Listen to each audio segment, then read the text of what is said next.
उत्तर प्रदेश विधानसभा चुनाव 2022 को लेकर चुनावी सरगर्मियां तेज हो चुकी हैं।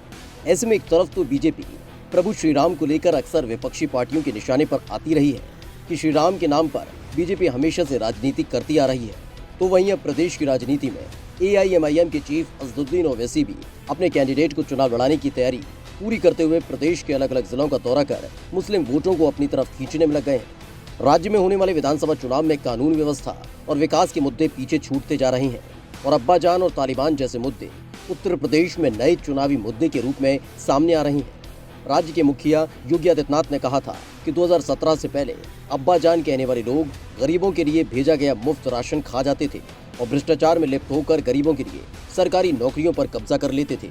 सीएम योगी के इस भाषण के बाद विपक्षियों को बीजेपी को घेरने का मौका मिल गया और सीएम योगी के इस भाषण पर आपत्ति जताते हुए कहा कि अब्बाजान शब्द पिता के प्रेम के तौर पर मुस्लिम समुदाय में अपने वालिद के लिए इस्तेमाल किया जाने वाला एक शब्द है। इसको लेकर भाजपा राजनीति कर रही है।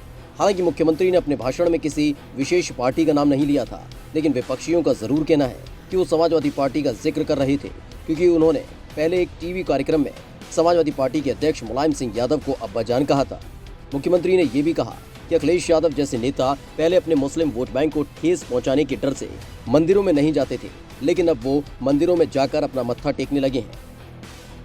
जिस देश की राजनीति 1947 में जाति, मत, मजहब, क्षेत्र, भाषा और परिवार और वंश तक सीमित थी, प्रधानमंत्री मोदी जी ने उसे गांव के लिए, गरीब के लिए, किसान के लिए, नौजवान के लिए, महिलाओं के लिए, बच्चों के लिए और बिना भेदभाव के समाज के प्रत्येक तबके के लिए पहुंचाया। और आज उसी का परिणाम है कि हर तबके के लोगों को विकास समान रूप से मिल रहा है, विकास सबका, लेकिन तुष्टीकरण किसी का नहीं। और भाइयों बहनों, तुष्टीकरण की राजनीति जब तक देश के अंदर थी तब विकास नहीं था, तब दंगे थे, तब भ्रष्टाचार था, तब अराजकता थी, तब आतंकवाद था, तब अत्याचार था, तब अन्याय था। लेकिन आज सबका साथ, सबका विकास और इसके साथ जुड़ता है सबका विश्वास। भाइयों बहनों, सबका साथ। हर गरीब को शौचालय, क्या शौचालय देने में किसी का चेहरा देखा गया? नहीं, हर गरीब को राशन मिल रहा होगा ना। आप लोगों को राशन मिल रहा है, मिल रहा है राशन। क्या ये राशन 2017 के पहले भी मिलता था? क्योंकि तब तो अब्बाजान कहने वाले राशन हजम कर जाते थे।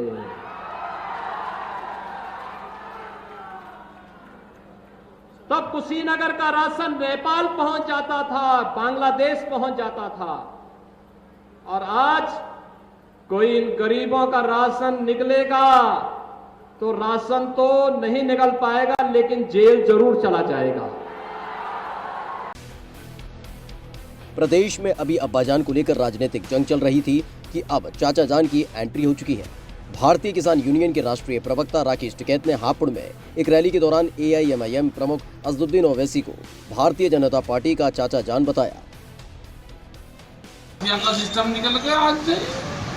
राजा महेंद्र प्रताप तो वे थे कि जिन्होंने बहुत जमीनें दान दी, तो किसानों के राजा थे वे।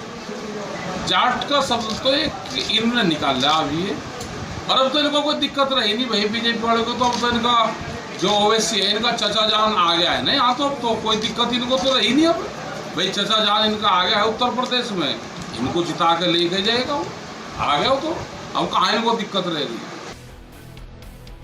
यहाँ एक सभा को संबोधित करने के दौरान राकेश टिकैत ने भारतीय जनता पार्टी पर निशाना साधते हुए कहा कि भारतीय जनता पार्टी के चाचा जान असदुद्दीन ओवैसी अब उत्तर प्रदेश में आ चुके हैं। राकेश टिकैत ने आरोप लगाया कि अगर असदुद्दीन ओवैसी भाजपा को गाली देते हैं तो उनके खिलाफ कोई केस दर्ज नहीं होता, क्योंकि ओवैसी की AIMIM पार्टी बीजेपी की ही बी पार्टी है।